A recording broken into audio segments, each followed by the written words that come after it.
Մարզկենտրոնի անցնող շաբաթվա կարևորագույն իրադարձությունների լրահոսով մարզային Ֆորտունա հեռուստաընկերության եթերը շարունակում է Վանաձորյան օրերը։ Բարև ձեզ։ Այս շաբաթ ապրիլի 24-ին լրացավ Հայոց Մեծ Եղեռնի 100-ամյա տարելիցը։ Հաղորդաշարի ստեղծագործական խումբը մեծապես անդրադառնալու է մարզկենտրոնում տեղի ունեցած միջոցառումներին ու հիշատակի արարողություններին։ Վանաձորի քաղաքապետարանի նիստերի դահլիճում տեղի ունեցավ աշխատակազմի հերթական հաշվետվությունը, որը վարեց փոխքաղաքապետ Նորիկ Սարդարյանը։ Օրակարգում Հայոց Մեծ Եղեռնի 100-ամյա տարելիցի շրջանակում իրականացվող ու իրականացվելիք միջոցառումներն էին։ Դրանց մասին խոսեց Կրթության և մշակույթի բաժնի պետը։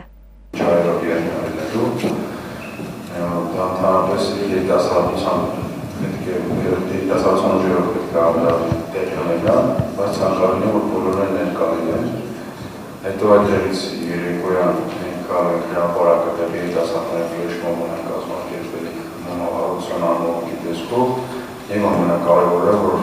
24 ժամը 10:30 քաղաքապետարանի հայրենասան հավաքվելու ենք և երթով շարժվելու Աստվածածին եկեղեցի։ Շարունակում ենք հաղորդումը։ Շաբաթվա գլխավոր իրադարձություններից մեկն էլ այն էր, որ Վանաձորի երիտասարդական այգին վերանվանվեց արևմտահայ եղեռնազոհ բանաստեղծ բժիշկ քաղաքական գործիչ Ռուբեն Սևակի անվան երիտասարդական այգի։ Այս մասին առավել մանրամասն առաջարկվող տեսանյութում։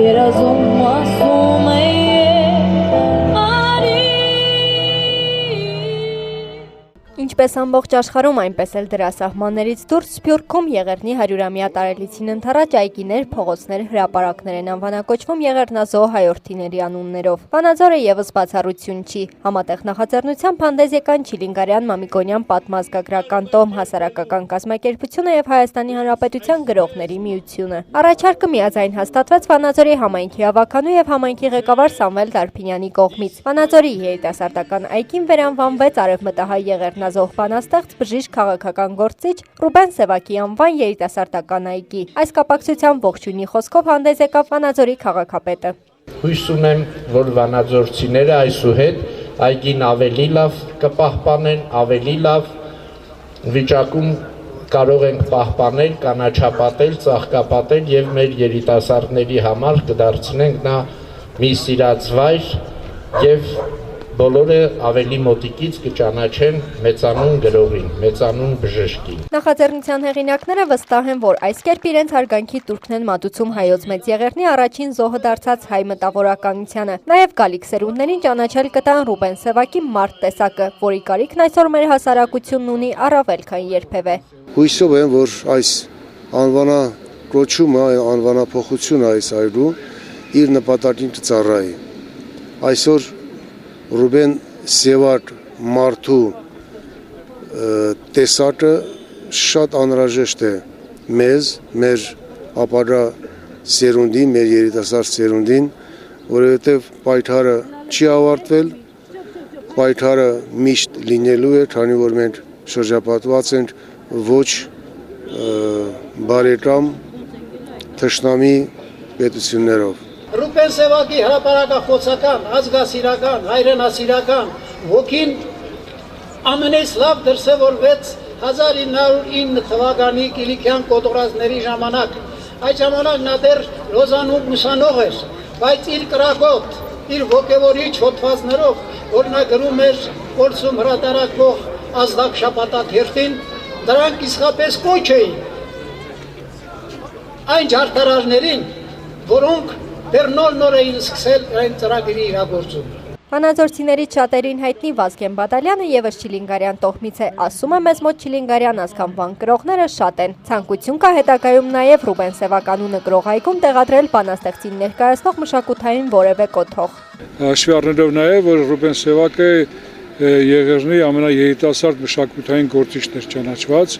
էլի երիտասարդական անկյուն է, շատ գեղեցիկ, ինձ թվում է լավ ճիշտ է ընտրված։ Վանաձորի արդեն Ռուբեն Սևակի անվան երիտասարդական այգուց ներկաները ուղևորվեցին Եղեռնի անմեղ զոհերի հիշատակը հավերժացնող նահատակած պուրակ, որտեղ էլ ծաղկեպսակ դրեցին ու ծաղիկներ խոնարեցին նրանց հիշատակի հավերժության համար։ Իսկ Ստեփան Զորյանի տուն-թանգարանում հավաքված մտավորականները հանդես եկան մասնագիտական վերլուծություններով ու բանասեղծի ոգեշունչ տաղերով։ Գոհար Մովսիսյան, Արմեն Շաբազյան, Վանաձորյան օրեր։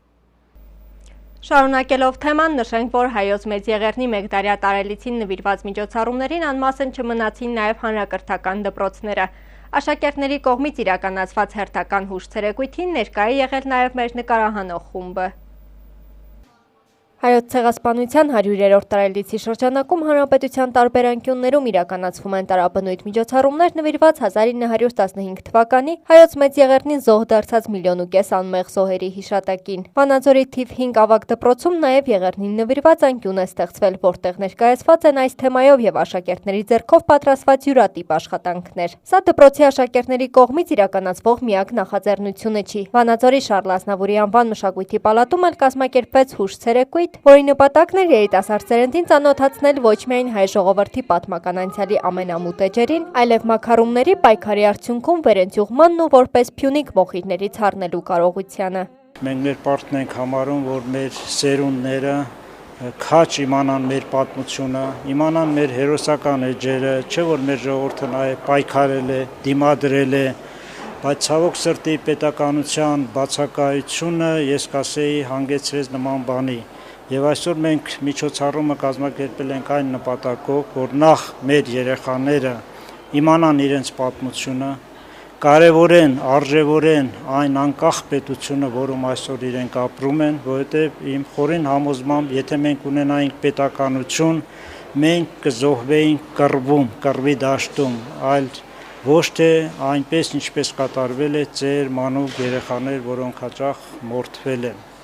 Ցավոք սրտի եւ մեր երեխաները թող գիտակցեն, որ մենք կարող ենք պայքարել, եթե լինենք ուժեղ, եթե մեր պետությունն ունի հզոր, իսկ դա պայմանավորված է իրենցով, դա պայմանավորված է այսօրվա իրենց վարքագծով, պայմանավորված է գիտության, կրթության նկատմամբ ունեցած իրենց վերաբերմունքով։ 7-ից 12-րդ դասարանների ավելի քան 40 աշակերտ մարմնավորելով պատմական Հայաստանի Կարս, Մուշ, Էրզրում, Բայազեդ, Զեյթուն, Տիգրանակերտ, Վայն եւ շատ ու շատ այլ բնակավայրեր միջոցառման ներկաներին ստիպեցին մտովի դեգերել Արևմտյան Հայաստանի երբեմնի ծաղկուն այդ քաղաքներով։ Մեկ-դարյա հեռավորությունից վերագնահատել անցյալի արժեքներն ու կորուստները, հավատալ ու հավատացնել, որ հայը պետք է եւ կարող է տեր դառնալ իր միասնական հայրենիքին, վերացնելով պատմական ճակատագրի պարտադրանքով ստեղծված արևելյան ու արևմտյան Հայաստան պատմական տերմինները։ Հենց այս նպատակով էլ միջոցառման մասնակիցները աղոտ կուղղեցին Բարձրյալին՝ մի ձեռքում խաչ, մյուսում զենք, պայքարի ու հավատի խորհրդանիշ վկաները։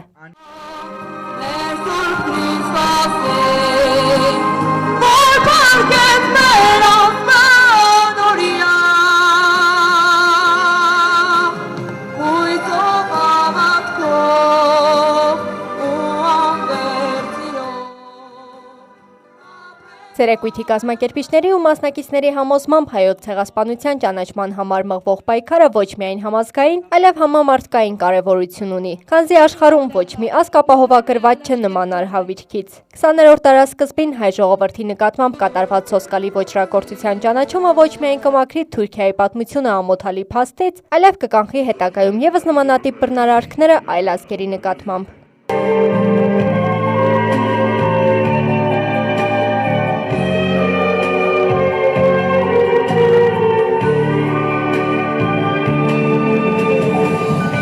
Գոհար Մովսիսյան, Համլետ Պապանյան, Վանաձորյան օրեր։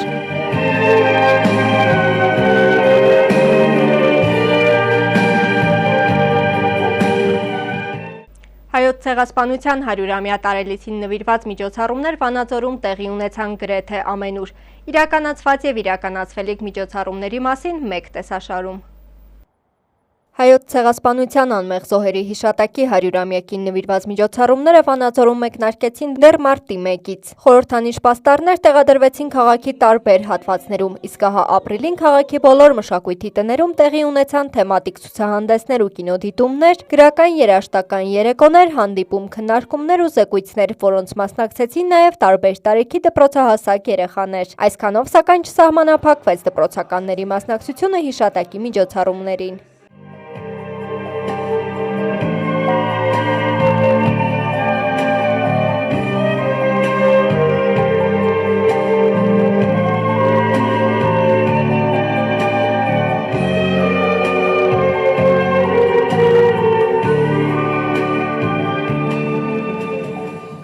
Վանաձորի դպրոցներից մեկում նաև Եղեռնին նվիրված անկյուն է ստեղծվել, որտեղ ներկայացված են այս թեմայով եւ աշակերտների ձեռքով պատրաստված յուրատիպ աշխատանքներ։ Այս օրերին բազմաթիվ միջոցառումներ տեղի ունեցան նաև Շարլ Ազնավուրի անվան մշակույթի պալատի դահլիճում։ Ցեղասպանության զոհերի ոգեկոչման հուշ երեկո տեղի ունեցավ Հորովել երգի պարի համույթի մասնակցությամբ։ Հայաստանի Հանրապետության ազգային արխիվի Մեծ Եղեռնին վերաբերող փաստաթղթերի ցուցադրությունը եւս մշակույթի պալատում էր։ Մարտ-ապրիլ ամիսներին Վանաձորի կամերային երգչախումբը համերգներով հանդես եկավ մարզկենտրոնում ու մարզի տարբեր բնակավայրերում։ Իսկ Էդուարդ Գզարթմյանի անվան երաժշտական դպրոցում կայացավ կամերային երգչախմբի ու կամերային նվագախմբի համատեղ համերգը։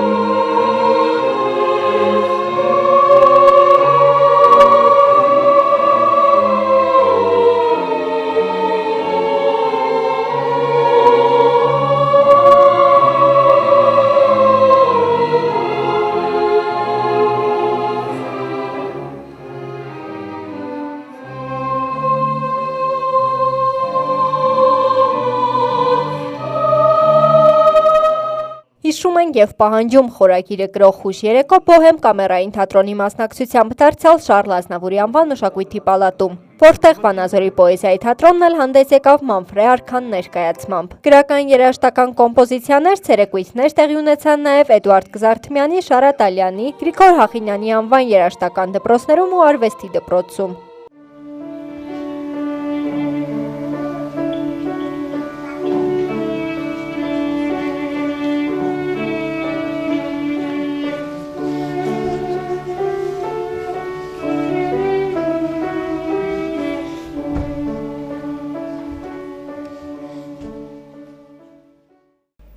Հայոց ցեղասպանության 100-րդ տարելիցին նվիրված միջոցառումների մարզային ծրագրով Վանաձորում ապրիլի 23-ին տեղի ունեցավ ջահերով երթ Վանաձորի Սուրբ Գրիգոր Նարեկացի եկեղեցուց դեպի Սուրբ Աստվածածին եկեղեցի։ Ժամը 19:00-ին հայտարարվեց համահայկական լռության րոպե, այնուհետ 19:15-ին առաքելական բոլոր եկեղեցիներում հնչեցին զանգերի խորհրդանշական հաջուր խոհանջները։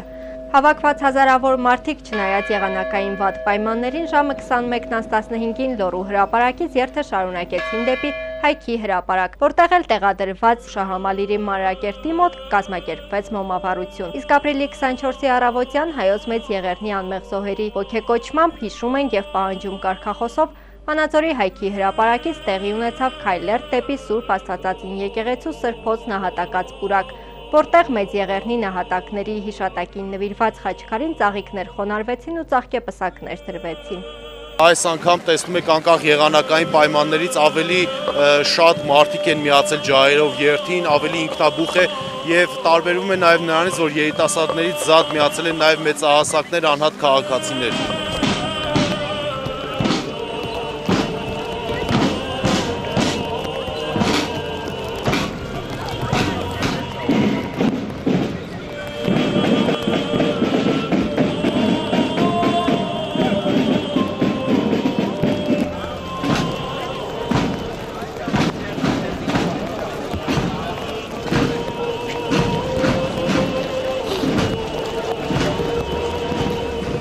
Անցել է 100 տարի, բայց մենք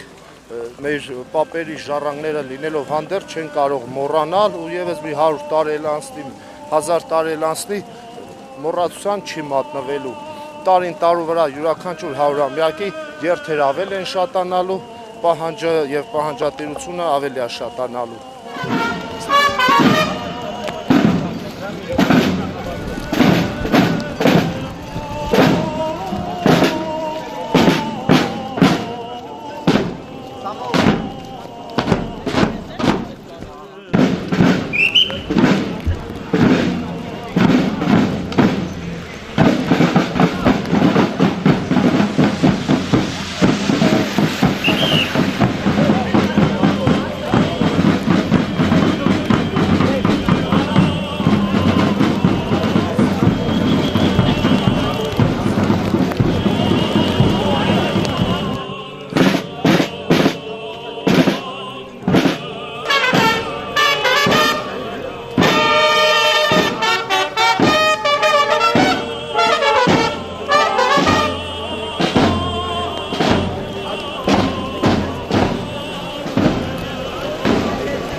Սա այն դեպքն է, որ ազգովի միախմբված եկել ենք մեր նախնիների հիշատակը հարգելու, Եղեռնի 100-ամյակը հիշատակելու, նաև ճիշտ է նման դեպքերում ավելորդ է ասել հպարտություն, բայց այնուամենայնիվ ես այսօր հպարտ եմ մեր ժողովրդի բուռն, այսպես միախմբմամբ, կարծես թե ամբողջ աշխարհը միաձայն, նույնիսկ այն երկրները, որոնք պետականորեն չճանաչեցին հայոց ցեղասպանությունը, այնուամենայնիվ բոլոր երկրներն էլ հարգեցին մեր վիշտը, մեր ցավը, նաև հասկացան, որ մեր դատը արդար է, մենք այս 100 տարիների ընթացքում ճիշտ էինք պահանջում հայոց ցեղասպանության ընդունումը եւ ինձ թվում է, որ այսուհետ Թուրքիայի ղեկավարությունը ինչքան էլ որ համառություն ունեցավ, նա պետք է խոնարհվի, ընդունի ցեղասպանությունը եւ իր ներողությունը հայտնի ամբողջ հայ ժողովրդին։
Սա մեր արյան մեջ է, մեր հոգու կանչի մեջ է, քանզի մեր պապերը, մեր նախնիներն են նահատակվել այնտեղ։ Եվ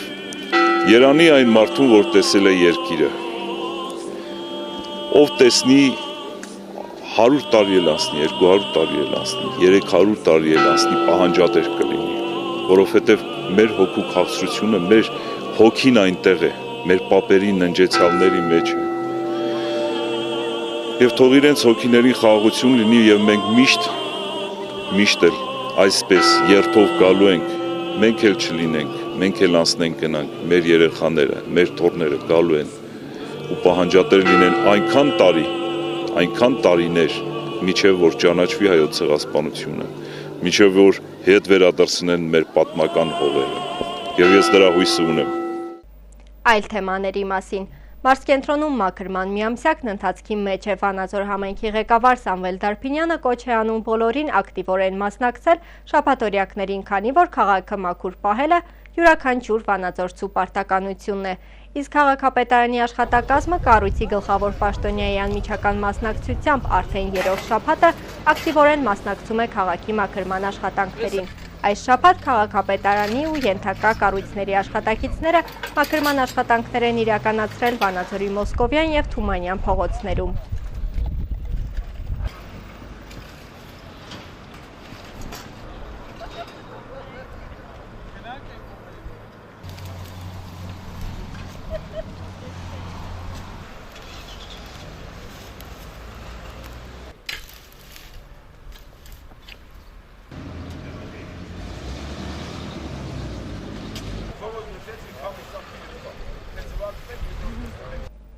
Հաղորդման վերջում մեկ մարզական լուր։ Մարզկենտրոնում ավարտվել է քաղաքի սամբոյի պատանիների առաջնությունը։ Մրցաշարի մանրամասները մեր վերջին տեսանյութում։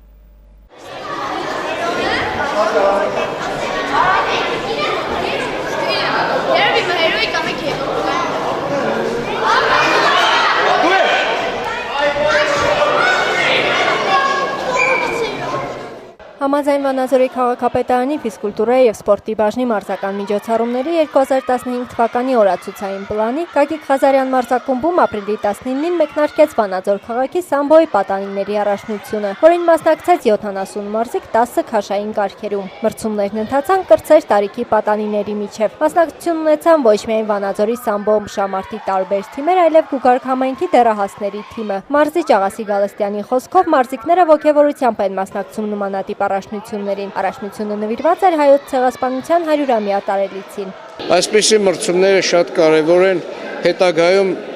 այդ մարզիկների ձևավորման համար։ Այսպիսի մրցումներից են նրանք ձեռք բերում փորձ, հմտություն,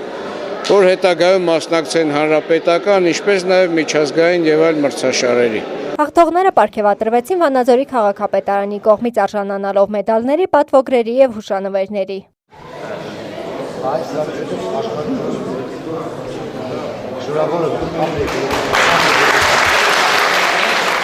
Քաղաքապետարանի կողմից շնորհակալագրի արժանացավ նաև Գագիկ Ղազարյան մարզական ակումբի աշխատակազմը մրցումները կազմակերպելու, աջակցելու եւ լավագույնս անցկացնելու համար։ Գոհար Մովսիսյան, Արմեն Շահբազյան, Վանաձորյան օրեր։